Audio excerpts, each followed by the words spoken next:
Go.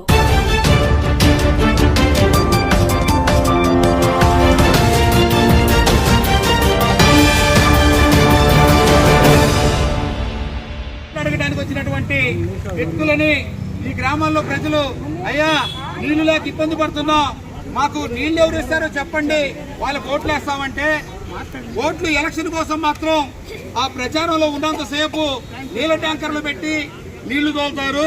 కనీసం ప్రచారం ముగిశాక నీళ్ళ ట్యాంకర్లు తీసుకొని వెళ్ళిపోతారు.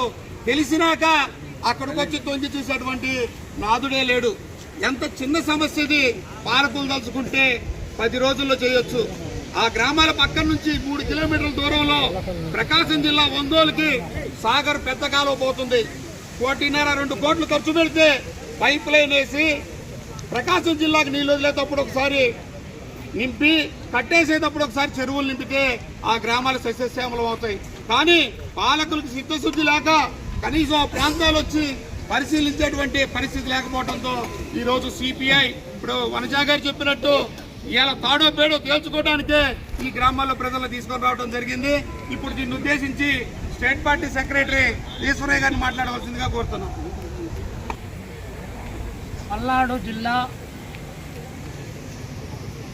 కొల్లాపల్లి పంచాయతీలో ఉన్నటువంటి కొల్లాపల్లి మండలంలో ఉన్నటువంటి గుట్లాపల్లి పంచాయతీ తండ్రి, అదేవిధంగా 4 గ్రామాలకు సంబంధించినటువంటి గిరిజన బిడ్డలు, దళిత బహుజన బిడ్డలంతా కూడా, బీసీ బిడ్డలు అందరూ కూడా గత 45 సంవత్సరాల కాలంగా ఒక్కరోజు కాదు, 2 రోజులు కాదు, 45 సంవత్సరాల కాలంగా ఈ గ్రామాల్లో ఉన్నటువంటి ప్రజలకు తాగడానికి మంచినీళ్ళు లేవు, పశుపక్షాదులకు పెంచుకోవడానికి నీళ్లు లేక ఇబ్బంది పడతా ఉన్నారు.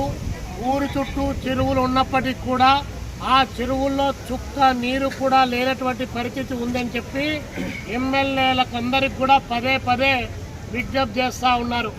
ఇది ముఖ్యమంత్రి ఎవరు, మన రాష్ట్రంలో ఉన్నటువంటి విజనరీగా ఉన్నటువంటి చంద్రబాబు నాయుడు గారి దగ్గర నుంచి అక్కడ మన ఎమ్మెల్యేగా ఉన్నటువంటి మన ఆంజనేయులు గారి దగ్గర వరకు అనేక దఫాలుగా విజ్ఞప్తి చేయడం జరిగింది. ఇదే జిల్లా కలెక్టర్ కార్యాలయం దగ్గర నుంచి ఆర్టీఓ గారి దగ్గర వరకు ఎక్కినటువంటి గడపే తప్ప దిగనటువంటి గడపలేదని చెప్పి చెప్పులు అరిగేలా గుక్కెడు మంచినీళ్ళు ఏమని చెప్పి పదే అడుగుతూ ఉంటే ఏమాత్రం కూడా ఈ పాలక వర్గాలకు పట్టకపోవడం అనేటువంటిది ఇది చాలా దుర్మార్గం. ఇదే 15 రోజుల క్రితం మేమంతా కూడా కమ్యూనిస్ట్ పార్టీ నాయకత్వంలో ఈ గ్రామాలను పర్యటన చేశాం, గ్రామ సభలు పెట్టాం. దాదాపు 4500 మంది ఆ గ్రామాల్లో జనం నివసిస్తూ ఉన్నారు. 2000 పైచిలకు పశువులు ఉన్నాయి, కనీసం తాగడానికి మంచినీళ్ళు లేవు. ఆ ఊర్లో ఉన్నటువంటి మహిళలను కదిలిస్తే ఈ ఊరికి బిడ్డల్ని ఇచ్చేది కానీ, ఈ ఊరి బిడ్డలను వేరే ఊర్లో చేసుకునేది కానీ లేకుండా పోయిందని చెప్పి కన్నీళ్లు పెట్టుకొని ఒలవల ఏడుస్తూ ఉన్నారు. అయినా ఎమ్మెల్యే గారికి పట్టదు, ఎంపీ గారికి పట్టదు, ముఖ్యమంత్రి గారికి పట్టదు, జిల్లా కలెక్టర్లకు పట్టదు, ఆర్టీఓలకు పట్టదు. అక్కడ లోకల్గా ఉన్నటువంటి పార్టీ నాయకులు మాత్రం తెల్ల చొక్కాలు వేసుకొని లుంగు అని చెప్పేసి బరాబరా వారికి తిరిగి ఎవరన్నా మీరు పోయారనుకో ధర్నాకు పోతే మీకు పెన్షన్ కట్ చేస్తాం, మీరు ధర్నాకు పోతే మీకు ఇచ్చేటువంటి ఇన్సెంటివ్స్ అన్ని రద్దు చేస్తామని చెప్పి ప్రకటిస్తా ఉన్నారు. మరి నీ పాచిగుల్లారా, తాగడానికి మంచినీళ్ళు లేవని చెప్పి ఇన్నిసార్లు అడుగుతా ఉంటే పక్కన 2 కిలోమీటర్ల దూరంలో ఎన్ఎస్పి కాలువ పోతా ఉంది, ఒంగోలుకు నీళ్లు పోతా ఉన్నాయి. బాగా వర్షాలు పడ్డ సందర్భంలో అక్కడి నుంచి ఇక్కడికి పక్కకు తిప్పితే ఈరోజు 1000 నుంచి 2000 అడుగులు లోతుకు పాము అవి బోర్లు వేసినా కూడా నీళ్లు పడనటువంటి స్థితి ఉందని చెప్పి వాళ్ళు మొత్తుకుంటా ఉంటే కనీసం ఆ చెరువులోకి నీళ్లు పెంచడానికి కూడా ఈ పాలక ప్రభుత్వాల దగ్గర డబ్బులు లేదట.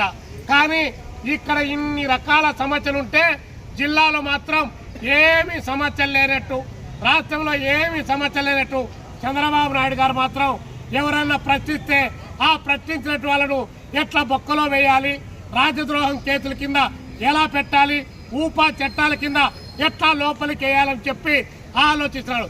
దానిపైన పెట్టినటువంటి దృష్టి ఈ కన్నటువంటి ఈ దళిత బిడ్డలకు ఈ గిరిజన బిడ్డలకు, ఈ బీసీ బిడ్డలకు, ఈ పేద వర్గాలకు సంబంధించినటువంటి వీళ్ళ పైన దృష్టి పెడితే కనీసం 4,500 మందికి మంచినీళ్ళు ఇవ్వడానికి అవకాశం ఉంటుంది. స్థానిక ఎమ్మెల్యేలు ఎవరైనా ఎన్నికల్లో పోటీ చేస్తే లోకల్ బాడీ ఎన్నికలు వచ్చినప్పుడు మాత్రం ట్యాంకర్లు బుర్రున వస్తాయి ఊర్లోకి.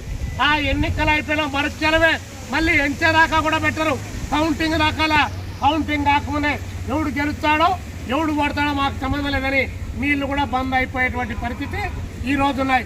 కానీ ఆ గ్రామాలకు ఒక్కసారి జిల్లా కలెక్టర్ గారు వచ్చి ఈ 4 గ్రామాలను విజిట్ చేసి వారి బాధ ఏందో తెలుసుకోమని చెప్పేసి మేము ఈ ప్రభుత్వానికి చెప్తా ఉన్నాం. చంద్రబాబు నాయుడు గారికి ఇంత చిన్న చిన్న ఉద్యమాలంటే ఏం పట్టడలే. మళ్ళీ ఎవరు మాట్లాడకూడదు. మాట్లాడితే చంద్రబాబు నాయుడు గారిని భజన చేయాలి, మాట్లాడితే పవన్ కళ్యాణ్ గారిని భజన చేయాలి. మరి పంచాయతీరాజ్ శాఖలోనే ఇవన్నీ కాలబడి ఏలబడి సత్తా ఉన్నాయి. మరి ఆయనేమో పవన్ కళ్యాణ్ గారు ఎవరిని లోపల పెట్టాలి, ఎలా లోపల పెట్టాలి అని చెప్పి ఆయన భావిస్తా ఉన్నాడు. ఇది కరెక్ట్ అనేటువంటిది కాదు. అసలు ప్రభుత్వం బతికుందా, ఇది చచ్చిపోయిందా అని చెప్పి మేము కమ్యూనిస్ట్ పార్టీగా ఈరోజు అడుగుతాను. అరే తాగడానికి మంచినీళ్ళు లేకపోతే మరి ఎంత నేరంతో కూడుకున్నటువంటిదో అర్థం చేసుకోమని చెప్పి మేము ఈ సందర్భంగా పాలక వర్గాలకు చెప్తూ ఈ రోజు కొనేటటువంటి వాళ్ళు చెంబు, తపాల, అదేవిధంగా చాట, పొరకలు అన్ని తీసుకొని రమ్మని చెప్పావు. కానీ ఇక్కడటువంటి ప్రజలు తెలివైనటువంటి వాళ్ళు కాబట్టి ఇంకొకసారి మనం పోయి మాట్లాడొచ్చిన తర్వాత అప్పుడు వీడికొచ్చి ఇక్కడే కాపురం పెడదాం, వీళ్ళు వస్తారా చస్తారా అనేటువంటి పద్ధతిలో అప్పుడు అడుగుదామని చెప్పి భావించారు. కాబట్టి ఈరోజు అలాంటి వాటితో రాలే. కాబట్టి ప్రజలు అలాంటి అక్కడి నుంచి ఎనుమును, ఎద్దును, ఆవును, గొర్రెను, మేకను తీసుకొని వచ్చి కలెక్టర్ ఆఫీసు గోడలకు కట్టేయక ముందే ఈ ప్రభుత్వం మేల్కుంటే మేల్కున్నట్టు, లేకపోతే మాత్రం ఊరున దండోరేసి అక్కడ స్థానిక ఎమ్మెల్యే, ఇక్కడ స్థానిక ఎంపీ కృష్ణదేవరాయలు మీరిద్దరు వ్యాపారస్తులే. మీకు ఇద్దరికి ₹1,00,00,000 డబ్బులు ఉన్నట్టు వాళ్ళే. ఎన్నికలు వచ్చినప్పుడు మీరు ఆ డబ్బులతో ఓట్లు కొనుగోలు చేయనట్టు వాళ్ళే. కానీ ఓట్లు కొనుగోలు చేస్తా ఉన్నారు, ఈ ప్రజలు ఓట్లు వేస్తా ఉన్నారు. అలాంటి సందర్భంలో 1 కోటో, 1.5 2 కోట్ల డబ్బులు కేటాయిస్తే తాగుతారు కదా మంచినీళ్ళు, రేపొద్దున మళ్ళీ మీకే గుద్దుతారు కదా. అది కూడా మర్చిపోతే ఎట్లా? పోడీలే మీరు ఇన్కమ్ ట్యాక్స్ ఎగరగొడతా ఉన్నారు, దొంగ లెక్కలు చూపుతా ఉన్నారు. అదేదో CSR ఫండ్స్ నుంచి వాళ్ళకి ఇచ్చినా కూడా కనీసం ఆ డబ్బులైనా ఉపయోగపడతాయి కదా, మీకు మళ్ళీ మంచి పేరు వస్తుందంటే కూడా వినటువంటి పరిస్థితుల్లో ఈరోజు ఈ ప్రభుత్వం కాలబడిందంటే ఇంకా ఏం విజనరీ అనుకోవాలి.